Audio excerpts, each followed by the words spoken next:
Hello again. This lecture video is about motivation for learning, a persistent theme of education research because for teachers the lack of motivation has long been one of the most frustrating issues hindering student learning. The concept of motivation may intuitively be seen as a fairly simple one.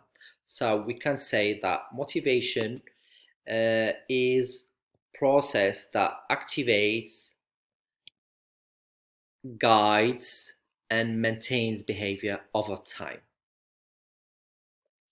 Internal process in the sense that it is an inner feeling consistent with the urges, needs, desires, and aspirations.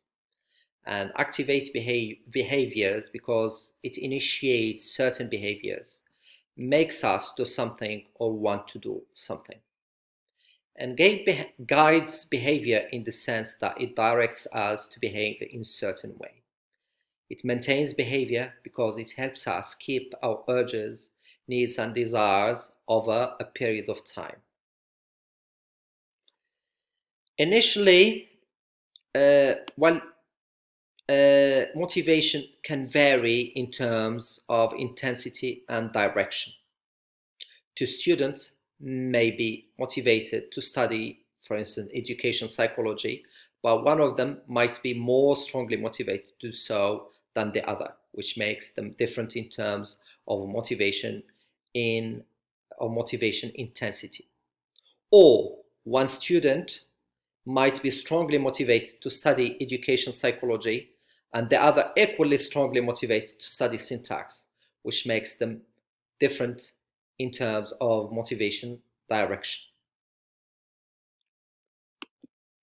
Motivation, there are several sources of motivation. One of them is personality.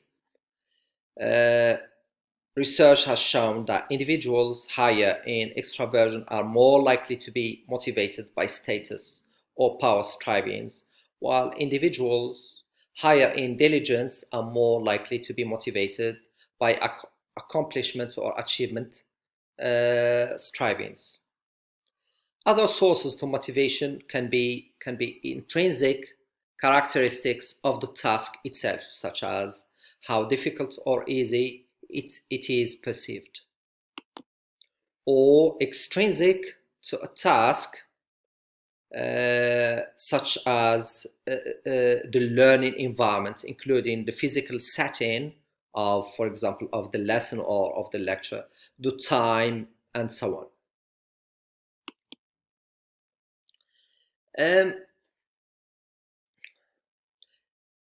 The concept of motivation can be explained by the behaviorist principle that reinforced behavior or behaviors are more likely to be repeated than behaviors that are punished or not reinforced at all. We have here 4 reinforcement situations. The first, Mr. Scrooge initially offers Bill $60 to paint his fence, but when Bill finishes the job, he gives him only 50. In the second, he offers him 40, but when he finishes the job, he gives him 50. In the third, Dave and Barbara are friends. They met at a party. When at the end of the party, he walked her to her home and he offered her $50 just because he enjoyed her company. And in the fourth situation, Martha was offered by her auntie $50 to teach her niece how to play baseball at a time when Martha has got more important things or business to attend to, especially that she has a school basketball match that she cannot miss. So as you see here, we have in the first situation, Bill is likely to be motivated, to be actually not motivated to do the job again because the reward was less than he expected. In two, Bill is likely to do the same job again because the reward was more than he expected. In three, uh, the value of the incentive is probably the opposite of what it was intended because Barbara is likely to view it as an insult given the context that they just met in a party. And in four, the value again of the incentive is not as important as what other behavior Martha has to attend to. So generally, our motivation depends on how we perceive its importance and its value, and generally depends on our perceived needs. Maslow represented these needs in terms of hierarchy. According to him, individuals must satisfy lower level deficiency need before progressing on to meet a higher level growth needs. And these include physical needs such as food, water, safety needs related to security and safety, belonging and love needs, and they relate to our human needs to be and our it is in a way a human needs to be social and to have feelings of belonging. And the esteem needs, according to Maslow, there are two categories. The first one is esteem for oneself, such as dignity, achievement, mastery, and independence. And the second one is the desire for reputation or respect from others, such as status or prestige. Number five is to do with our needs to know and understand things. Number six is to do with our appreciation of beauty and how to grow and develop. And the last one, which is the highest of the needs according to Maslow's hierarchy, is self-actualization. And refers to the realization of a person's potential and self-fulfillment.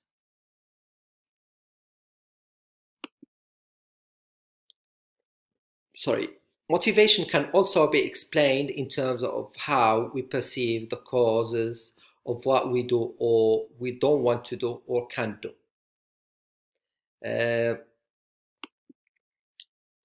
Attribution theory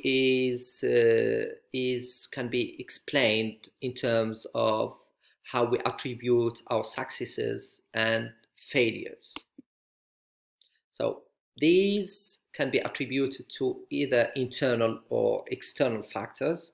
Internal factors meaning intrinsic to the person, and external factors that are external to the person to be motivated. And these factors can be perceived either as stable, meaning they are not alterable, they do not change, such as we'll see, ability, or unstable factors that can be altered, can change depending on context. And whether these are either controllable or not.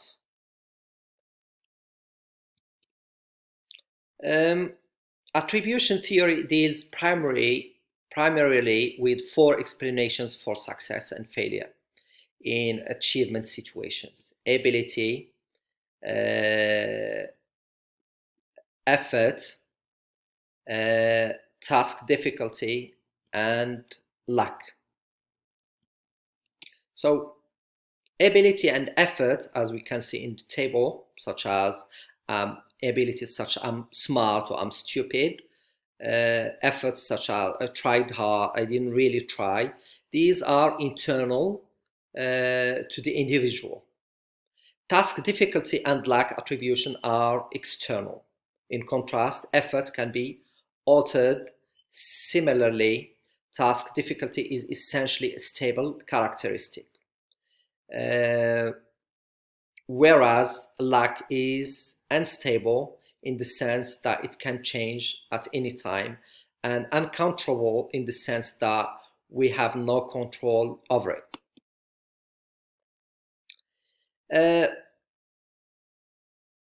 Another theory that deals with motivation is expectancy theory. According to expectancy theory, an individual will behave or act in a certain way because they are motivated to select a specific behavior over others due to what they expect the result of that selected behavior will be.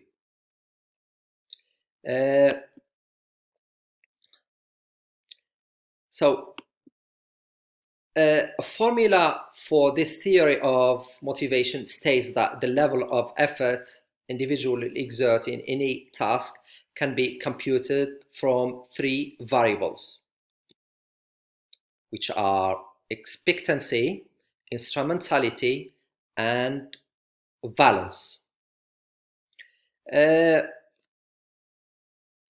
Expectancy meaning the belief that action or effort will lead to a successful outcome. Instrumentality is the belief that success will bring rewards, and valence is the desirability of the rewards on offer. So let's assume, for instance, that I asked who wants to prepare a presentation on motivation. If you believe that no matter how hard you will try, you will still end up giving a poor presentation, then it's very likely that your expectancy will be very low. But if you believe that a reasonable degree of effort will certainly lead to an excellent presentation, your expectancy is likely to be high.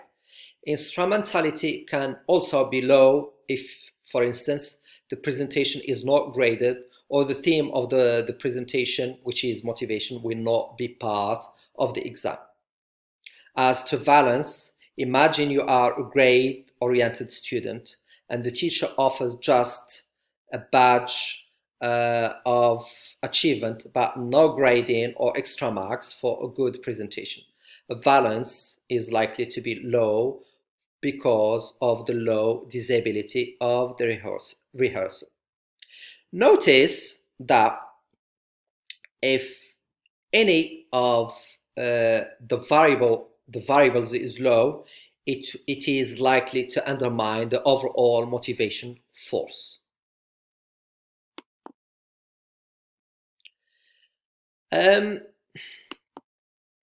As teachers, we should be rather careful with providing tasks with a high probability of success because of the possible detrimental effect too easy tasks may have on motivation.